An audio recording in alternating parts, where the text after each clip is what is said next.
Hey guys, welcome back. Today's video is about 308 Winchester brass, and specifically in my 308F open rifle, the differences between Lapua 308 brass with the large rifle primers and the large flash holes, and Lapua 308 Palma brass with the small rifle primers and small flash holes. This is not going to be a completely fair test. I did everything I could to make it fair. I prepped the brass identically. The necks were turned on both sets of brass to within 1/10,000th of each other. The brass has all been fireformed in this barrel. We're not doing anything funny there. They were both annealed in the amp annealer and sized in the same sizing die, and all other activities are identical between the two sets of brass. Now, the small rifle primer brass is going to be primed with CCI 450 primers because that's the primer that I found worked best in this brass for me. The large primer brass will be primed with Federal 210M primers, a good match primer. They're both going to be charged with N140 Vitivory powder, and they're going to be topped off with Berger 185 grain Juggernaut bullets. These are the target version. Now, these bullets are really special. They have been carefully selected for this application. For each and every case that I fire in this test, I would take the box, open it, reach in, and pull a random bullet out and put it in the case. Literally right out of the box. They have not been measured. They have not been pointed. They have not been sorted. Nothing has been done to these because the testing was at 600 yards. There's no reason to do any of that work for a 600-yard test. The rifle shoots great without having to do that. So why would I waste my time doing that? I would recommend that you do some testing on your bullet sorting techniques to see if it really makes that big of a difference in your shooting. All right, back to the story at hand. Let's take a look at some of the results. Now, shooting that tuned load just for velocity spreads and velocity, here's 8 shots. I fired 1 shot and discarded that shot because it was a cold barrel. It was already fouled, but it was cold. And that shot came out a little faster than the others, like they always do. First shot out of a cold barrel is almost always fast for any of my rifles, and I don't care which caliber it is. So we discarded that shot, just a barrel warmer, if you will, and took the next 8 shots. ES was 5, SD was less than 2. I was sighting the rifle in, so there was no group there, but I'll show you a group from that particular load because I shot a 22 shot practice session after I got done shooting the ladder with the large primer brass. The 3 that are outside of the X-ring were yours truly. This thing shoots like a house of fire. Now, the wind was blowing a little bit, blowing around in circles, doing the typical stuff that it does at Cascade. And there was a bit of mirage, which I was not doing the best job ever chasing. But as you can see, less than 3 inches for 20 shots is not bad performance at all. All right, let's get to the large rifle primer brass. Now, I started at 42.85 grains of powder and worked up to 44.35 grains of powder, which is the charge that I used in the small rifle primer brass. And that's right at max in my rifle. Now, please don't copy my load because it may not be safe in your rifle. With that in mind, let's start with the chronograph data. The velocity builds up slowly, and we see ESs that are a little bigger than what we saw with the small rifle primer brass. This is not to indict the ES and SD of the large rifle primer brass. Please don't misunderstand me. I know that the small rifle primer brass, the Palma brass, was advertised as being better ES and SD when it first came out. But that was for a different use case with a 155 grain bullet. And it may not hold true for a heavier bullet. Now you'll notice that my ladder is going 0.2 of a grain up to 44 grains, 44.05 grains. Yes, I went halfway between the tenths for no good reason other than I was going halfway between with my tuned load with the small rifle primers. After that, I knew I was going to be pretty close to the top end, so I went 1/10 at a time to see if I could find it.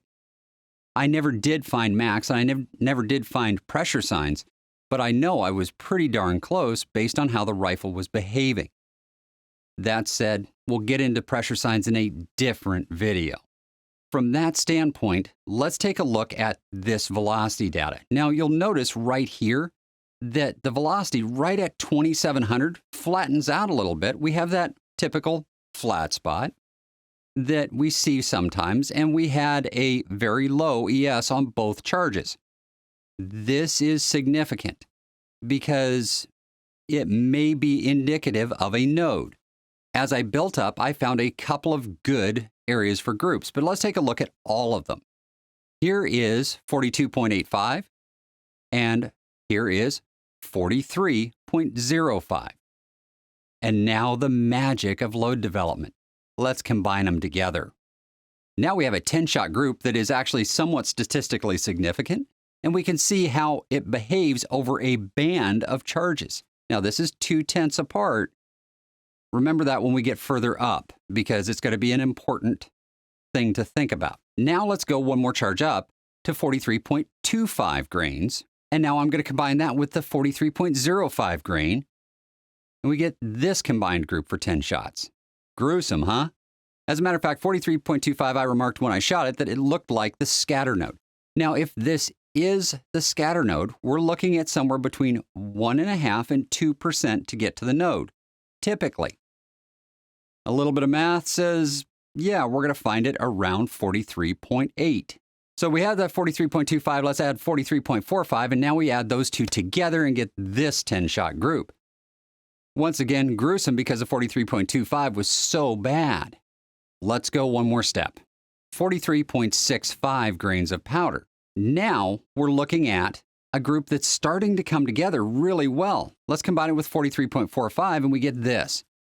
Not particularly spectacular, but it's starting to come together and it's well within the acceptable range. Let's go one more. 43.85 grains of powder. Not bad. ES is low on 6.5 and 8.5.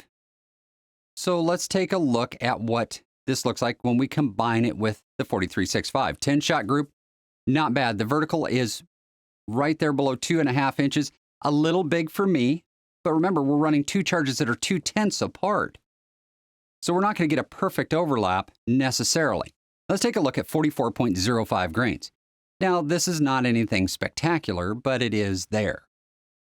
We add it to 43.85, and it's kind of an ugly group. It's not anything that I would want for competition use, but it's not terrible. I mean, look at the total group size.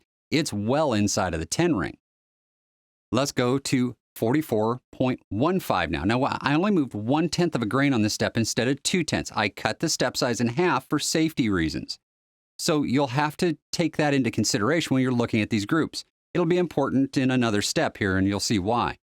So this is not horrible. It's not great. It's just there. So let's step up to 44.25 now. So 44.25 was pretty good. 44.15 is pretty good. And when I mix them together, that's a 10-shot group that's not anything to be sneezed at. Now, the wind was blowing, the mirage was dancing, and I was having to work pretty hard. As a matter of fact, I made several comments about the mirage while I was shooting various groups. Specifically, down at 43.65 and 43.85, I was whining pretty loudly into my camera about the mirage and not being able to see where I was holding. So group size might be different there than what I'm seeing here, because when I got to this point, I was commenting that I had a nice, clean, clear target to fire at. Okay, let's go to 44.35. The groups come completely unglued at this point. I mean, completely. So what did we learn from all of this? Well, first, the perfectly tuned load in the small rifle primer brass had lower ES and lower standard deviation than what the large rifle primer brass did. But once again, it had the advantage of absolute load development that was done on that brass. Does it make that much difference? This is a mid-range gun, so it really doesn't. It doesn't matter if it's 5 or 12. It's not going to increase the group size big enough to get you out of the X-ring, so who cares? What did the group sizes look like? Well, in reality, the best group size out of the small rifle primer brass was very much equivalent to the best group size out of the large rifle primer brass for 10 shots. So I really think that the accuracy is about equal. Now, here's the big one. The tune velocity. The answer is they're not going to tune at the same speed. You have to do your own load development. You can't match somebody else. Large rifle or small rifle? Which one would I choose? I'm biased because I've been using the small rifle primer this whole time, and I use large rifle primers for other cartridges. So using smalls for this is a good deal for me because I have some smalls and I don't have to worry about running out of the precious few large rifle primers I have for major competitions at long range. For me, the small rifle primer makes sense. They are more sensitive to temperature. At very low temperatures, the ignition can get a little funky. especially if you aren't using that CCI 450 primer. The large rifle primers, on the other hand, tend to have less material in the head, so they're a little more sensitive to pressure and they will wear out quicker. But if you're running reasonable pressures that are below max, you aren't going to hurt those large rifle primer pieces of brass anytime soon. The one thing that I want to bring across as a message is I know a lot of FTR shooters are running some astoundingly high pressures because the small rifle primer brass will survive it. And I would encourage all of you not to do that. The little bit of performance you get in wind drift is not worth the risk of hurting yourself if a case fails. Please, guys, think about your future instead of this one competition. All right, so that's all I have for this one. They tend to be equally accurate. The ES might be a little higher with large rifle primers, maybe, but is within the margin of error. And the large rifle primer brass seems to tune at a slightly slower speed. Until next time, shoot straight, do your own testing, and I'll see you in the next video.